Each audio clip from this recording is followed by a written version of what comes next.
You may have heard that world population is an economic concern, but here's the other side of the story.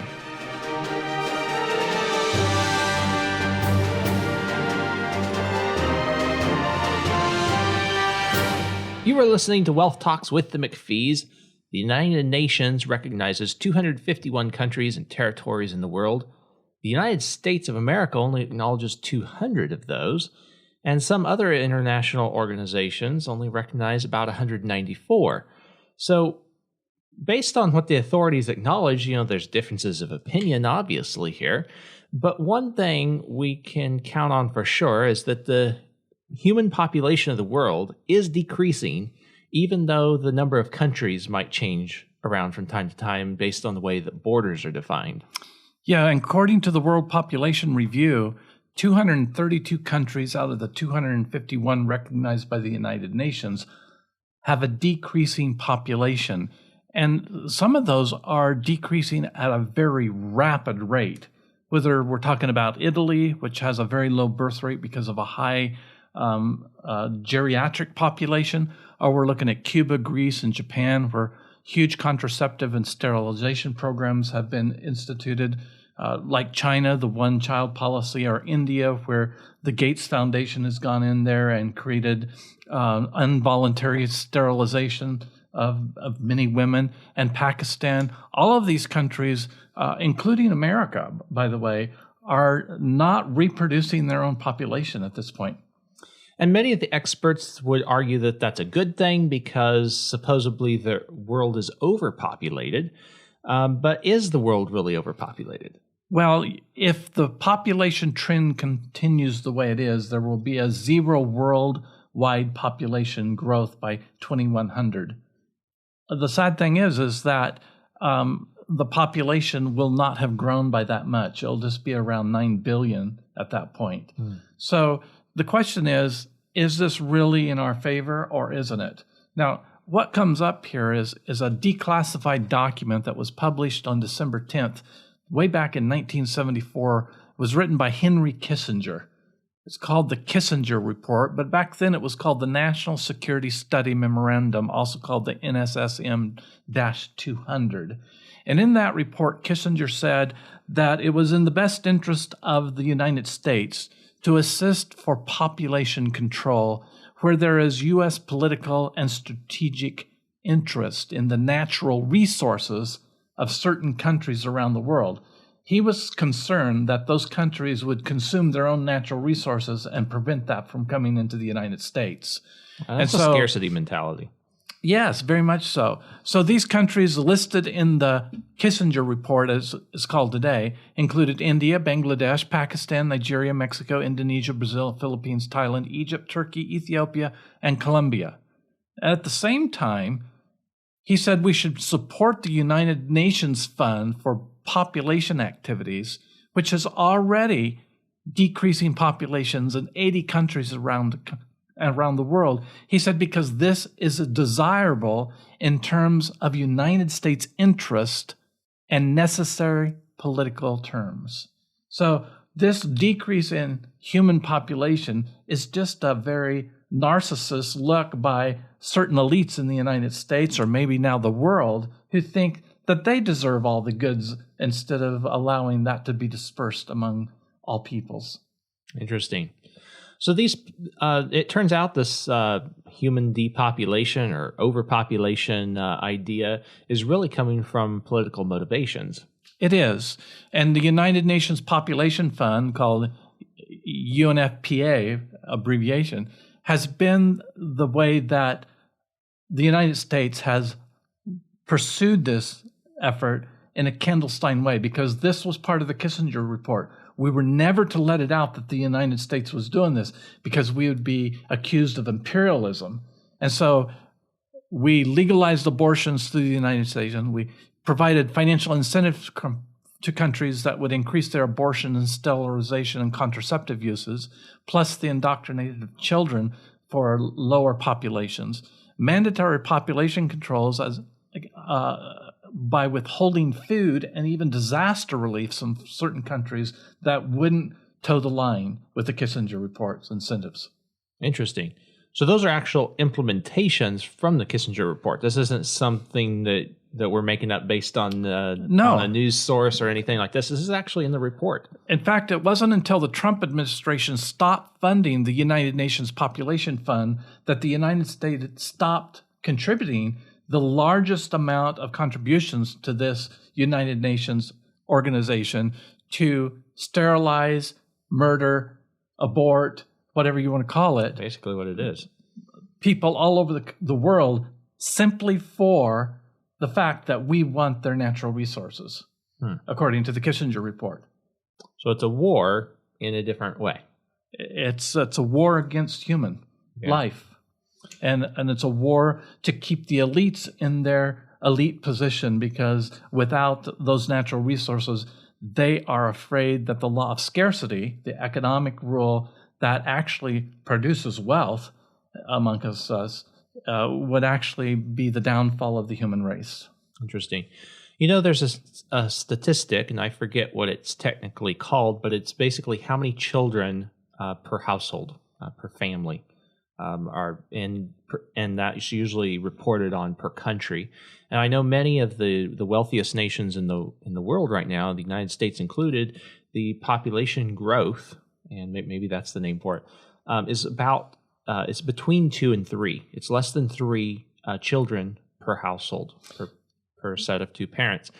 And the concern with that is that economically speaking, even in order to maintain the lifestyle, in order for the children to be able to support their parents, there needs to be at least 3 to be able to do that comfortably, statistically speaking. Yes, in the United States, and that is called the birth rate of a country. The United States birth rate right now has dropped to 1.7. Oh, it's 1.7 now. So it's almost half of what is required to maintain a population. And that was as 2019. And it was projected that there would be an even lower birth rate for 2020 due to COVID. But those statistics aren't out yet. Interesting. So with this depopulation, obviously the political figures that support this type of thing, they want to reserve the natural resources for the humans that remain. Supposedly. For the people that they think are entitled to them. Okay. So what is the point in all of this that they're missing? I mean, if the population continues to grow, what are the possibilities? Well, the idea that the world is overpopulated is a huge myth. I mean, just take our state of Nevada. There's only 2 huge population centers in Nevada, up in Reno area and down here in Clark County around Las Vegas.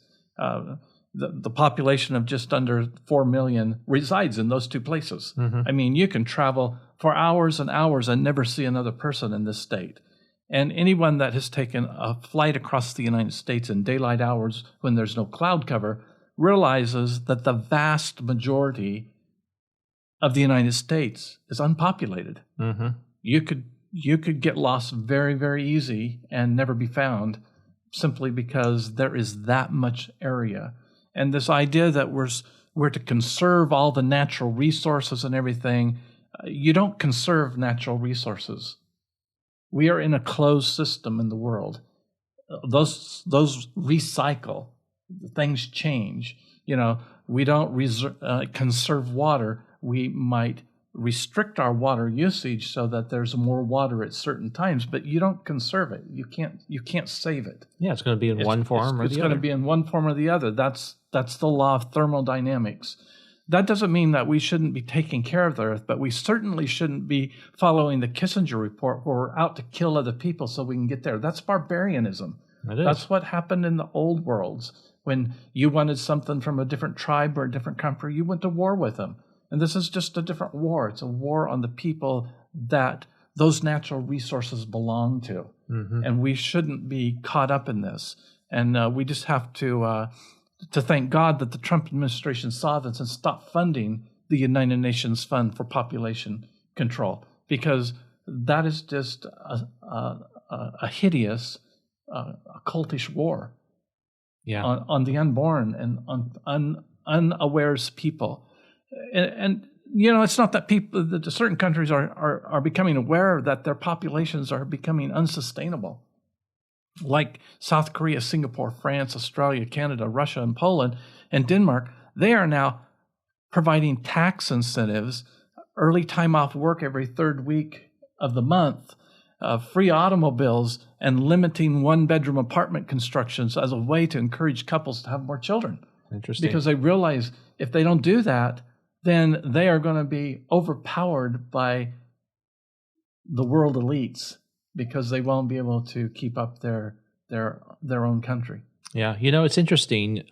Theoretically, many of these cultures support the overpopulation narrative, and but now they're seeing the fruits of it, and they don't like it. They're realizing that their place in the world is threatened if the trend continues, and so now to address a cultural problem, they're coming in with incentives that should never really come from the government. But, ever since 1978, when Thomas Robert Malthus, an English cleric, predicted that the world would become overpopulated and massive starvation due to food scarcity would take place. Well, this is the same propaganda that Kissinger's report is propagating. Mm-hmm. If we don't protect this from these foreign countries that have all these natural resources, we're going to starve ourselves together of all these natural resources, and they'll just be wasted on this this world population expansion. And nothing could be further from the truth. Yeah, people are not the problem. People are the solution. And the standard of living with a lot more people today is much higher than it was back in 1798. Much higher. So I think a big reason a lot of people buy into this is that, remember, part of the Kissinger report was indoctrination of children and of how many children you should have in a family and this and that and whatnot. And, all of this has really done is make large poor families into small poor families because the poverty rate has not really changed. Even Johnson's war on poverty didn't do anything except cause more poverty. Mm-hmm. The truth of the matter is we have to stop believing the lie. The lie comes from only one source, and that's Satan himself. God is the one that said, be fruitful and multiply and take care of the earth that I've given you. He didn't say, don't reproduce yourself. Mm-hmm. In fact, it is the most sacred and duty of a population. It's a self-sacrifice to have children. Yeah, parents have to give up a lot to raise a family, and to there's a lot of sacrifices that they have to make along the way. But it's a noble effort. But many people don't want to give that up, that liberty to be independent. Mm-hmm. They won't want to be tied down to the responsibilities of it. And they'll use all kinds of excuses to do that. And the Kissinger report provides them a lot of those excuses, not based on science, but based on greed. Mm-hmm. So the people that are talking about this are on the wrong side of science. It is not people that are the problem. People can be the solution. And we can't even begin to fathom all the talent, all the resources, all the genius that could have made this world a better place that has been murdered and abolished because of the Kissinger report. Yeah. America was the dream for so many people, and it has become synonymous with the rags to riches type stories because there were so many of them that happened here in America with the freedom that was provided. And what we do know is that children are not a deterrent to upward mobility. They are not. When they're raised right, there are some conditions there. Obviously, they can be a blessing, a great blessing, or they can be a disaster if they go the wrong way with their values and become destructive. And we see examples, of course, all around in the culture all around us. But by and large, children are important for upward mobility in a culture. Well, I remember going through grade school and junior high and high school and the sex education courses and the health courses, and they would always talk about how costly it was to raise a child. If you had a child in the 70s, it was going to cost you this many hundreds of thousands of dollars. And every child you had after that was going to be multiplied by the factor of how many children you had. But that's a lie. it doesn't take the same amount of money to raise one child as it per capita as it does three. It takes less to raise three because a lot of the things are redundant and the costs are expressed. So, they even talked about, the way that you're polluting the planet, okay? But yet we would drive around in our 15-passenger van getting 14 miles to the gallon when someone else would drive around in their SUV with 2 children getting 14 miles an hour. We were the more efficient family with more people. With 10 people in the car. Okay. So, a lot of the things people just don't think through. Now, I don't think there ought to be any law about how many kids you should have or how many kids you shouldn't have. That is based on you, your spouse, and God. Yeah, God's blessing. He's the one that provides life. He's the one that doesn't provide life if he doesn't want to. But it is important that we recognize that more people here is not the problem. More people are not is the the problem. solution to a lot of the blessings that God would give us. And many brilliant economists today, like Tyler Cohen of George Mason University, are now realizing that depopulation of the world is a major economic problem, particularly in the wealthiest countries of the world. Over time, this will prove to be a very different and a very difficult time for humanity if we continue in this direction. And we need to be aware of that 70% of Americans today can only produce a legacy because of life insurance.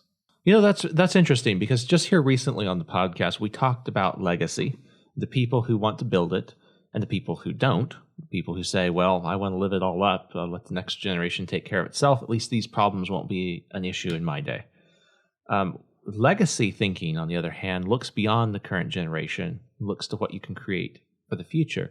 And it's turning out that legacy here is going to be very necessary in order to perpetuate the values that we believe in, independence and freedom, and the ability for people to continue to increase their upward mobility in a culture and to create more wealth for everyone. That's going to be necessary as the population increases. Well, it's interesting. If it decreases, then that increase in wealth and legacy is obviously going to decrease along with it. Well, there's less desire to leave legacy without children. True. Those that have children or adopt children, they really are the ones that want to leave a legacy. Those that don't, they could care less. They're out of here. It's like the old bumper sticker in the 70s that said, "I'm spending my grandchildren's inheritance." They could care less. That's not legacy. That's a sad situation. So this is a little bit turn on why we advocate life insurance. But life insurance allows the next generation to stand higher than we did. That's the legacy that we want to leave. We don't want to depopulate the world. It's really sad what the Kissinger report did, teaming up with the United Nations and International Planned Parenthood and all the reproductive and family, quote, planning services. They're not family planning services. They're family death certificates is what they are. They kill families. They don't build up and create a better world for tomorrow. And I can't help but think of the Proverbs that said, "My people perish for a lack of a vision of the future." And that's why we talk about real wealth being our faith times hard work, mutual respect, and education. We have to look into the future. We have to see the future as being better than it is today. That's our faith. That's our vision. And when we don't do that, we swallow the big lies like Kissinger report or Planned Parenthood's report or all these unscientific studies showing that the world is becoming overpopulated and isn't going to support itself. Yeah, anybody like even that Thomas Malthus we talked about earlier, that English cleric looking in 1798, he was basing that on what he saw then. He didn't see the inventions that would happen throughout the 18th, 19th centuries. He didn't see what that future would look like, and some of the wealth and the great tools, industries that we have today that makes it possible to feed so many more millions and billions of people on the planet did not exist at that time. Well, just since 1990, the United States has spent $137 billion on forced sterilization, abortion, and reproductive planning throughout the world through the United Nations Fund. What would have happened if that money had been spent on education, on grants to help people start businesses? That's the part that will never be seen, because that money and those people are gone. Existed. They're never going to happen again, and we've just blown it by murdering people instead of making the world a better place. Yeah. Only God knows the wealth that would have been created there. Instead of looking to the past to say how it's going to affect the future, let's look at the past as a lesson and say, how can we make that lesson apply to the future so that we don't make the same mistakes over and over again? Absolutely. And life insurance does play a small fragment in that, because it allows the next generation to start at a level, not at ground level, but at a higher level than we started ourselves. Exactly. So that's the takeaway for today. If we can help you keep more of the money that you make so you can build a legacy, be sure to give us a call, 702-660-7000. Even if you think we may not be able to help you, give us a call, because there's so many people that they contact us and that maybe they don't know if this will work for them. But when they start learning about it and they understand what the power of using life insurance to finance the things that you need to purchase anyway in life, then they end up better off overall as well. So give us a call, 702-660-7000, see how we can help you.